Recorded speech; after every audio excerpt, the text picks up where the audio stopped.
Hello friends नमस्कार। तो friends देखंतु प्रति पंचायत और ब्लॉक में आसी एक बहुत बड़ निजुक्ति। ए निजुक्ति प्रक्रिया द्वारा प्रति पंचायत और ब्लॉक रे 10 जन पिला माननकु निजुक्ति मिल पारिबो। जदि आपण माने मिनिमम 10+2 किंबा ग्रेजुएशन भी कंप्लीट करिथिबे तेबे पोस्ट में आवेदन करि परिबे। एथिरे केउ जिला और केउ ब्लॉक रे केतोटी पोस्ट होची मु आपनको लिस्ट मध्य ए वीडियो माध्यम रे शो कराइबी। फ्रेंड्स एथिरे आपनको बहुत भल सैलरी मध्य देखा मिल आपको ये 34,000 पर्यंत प्रति मास सैलरी देखा मिल। जेहेतु ये आवेदन कर प्रोसेस कम्प्लीटली फ्री रोचे तो आपण मैंने फ्री ऑफ कॉस्ट रे आवेदन करें। चलतु प्रथम देखने जे यार फुल नोटिफिकेशन टी कौन रोचे।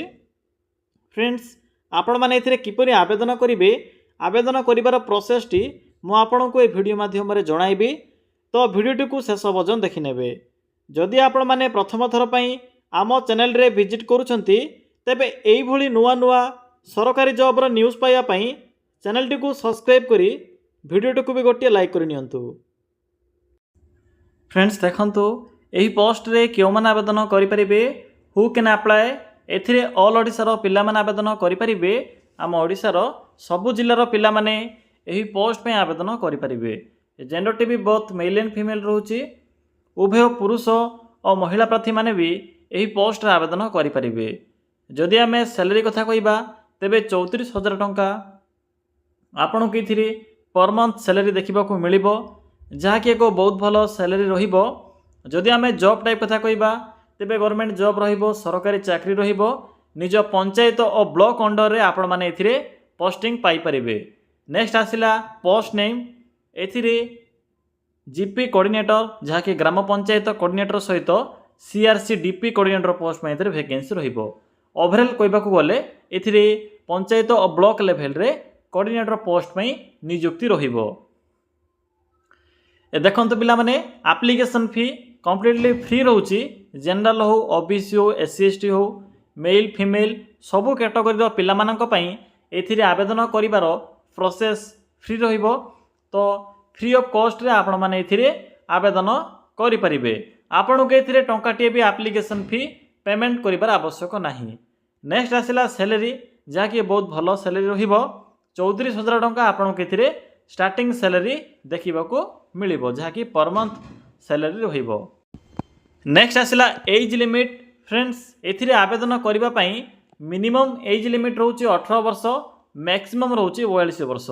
जदि आपणकर मिनिमम बयस 18 वर्ष कंप्लीट हो जाउथिबो तेबे पोस्ट में आवेदन करें।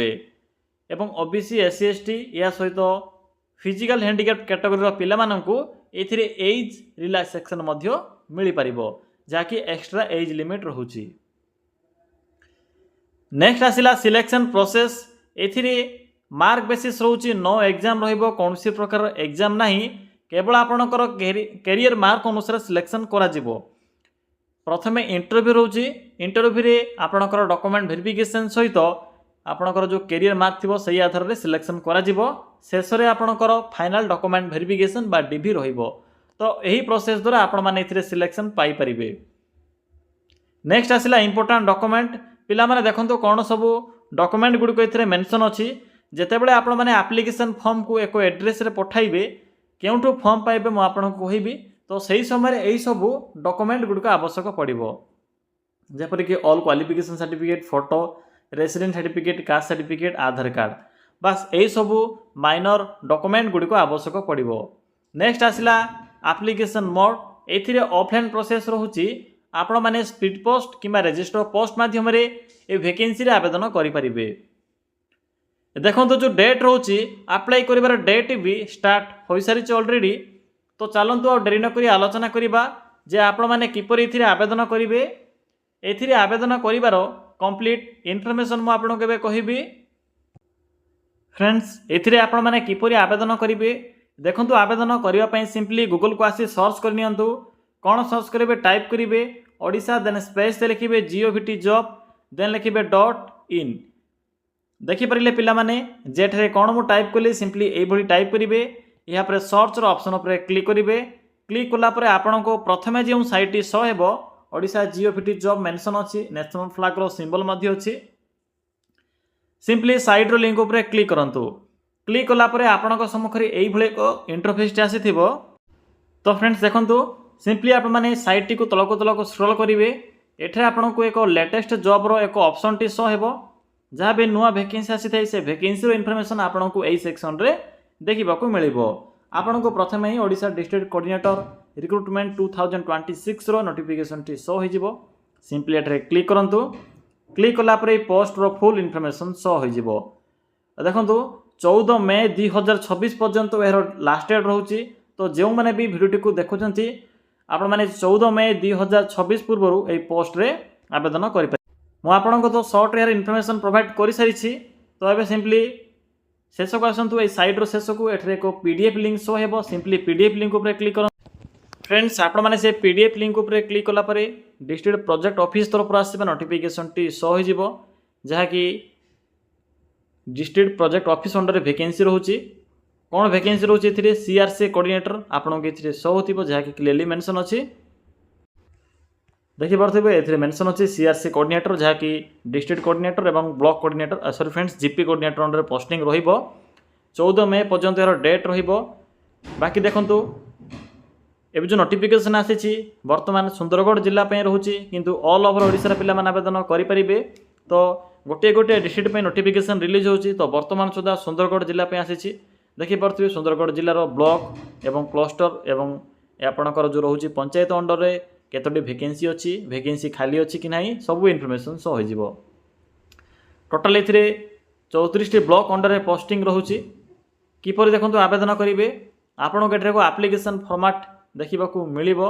सिंपली फॉर्मेट को प्रिंट कर फोटो अटैच करेंगे फिलअप करेंगे।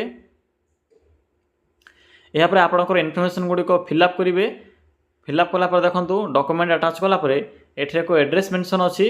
सिंपली ये एड्रेस रे आपको ये फॉर्म टी को पठेबा पड़ो। तो देखो एठरे को एड्रेस अच्छी ये एड्रेस रे फॉर्म टी को पठाइबे 14 मई 2026 पूर्व। तो पिला माने यह थिला एई पोस्ट रे आवेदन करिवार इनफॉरमेशन। जदि आपको किसी भी डाउट लगे तेबे कमेंट सेक्शन रे कमेंट करी जनाई परिबे। देखो पिला माने ए जो वैकेंसी रोची प्रति जिला पे आसीबो। वर्तमान सुंदरगढ़ जिला पे आसीची। वर्तमान जो रोचे सुंदरगढ़ जिला पे वैकेंसी रोचे किंतु ऑल ओवर ओडिशा पिला माने वैकेंसी आवेदन करें। पोस्टिंग आपंकर सुंदरगढ़ जिला अंडर रहिबो। देखंतु यहाँ पर जो डिस्ट्रिक्ट पे वैकेंसी आसीथिबो मु आपनको ट्राई करी टेलीग्राम हो कि अन्य कोई वीडियो रे यार इनफॉरमेशन प्रोवाइड करबा पई।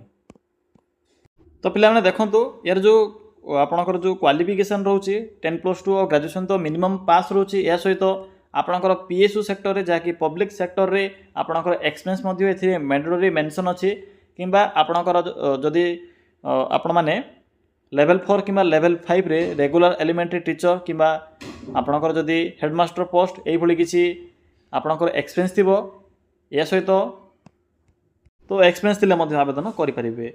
तो भल भाव पीडीएफ टी को पढ़िबे। जदि आपण माने एलिजिबल होथिबे तबे पोस्ट में आवेदन करिवे। तो फ्रेंड्स यह थिला एही पोस्ट आवेदन करिवार इनफॉरमेशन। जदि आपनको अन्य किछि डाउट लागे तबे कमेंट सेक्शन में कमेंट करी आपण माने जणाई परिबे।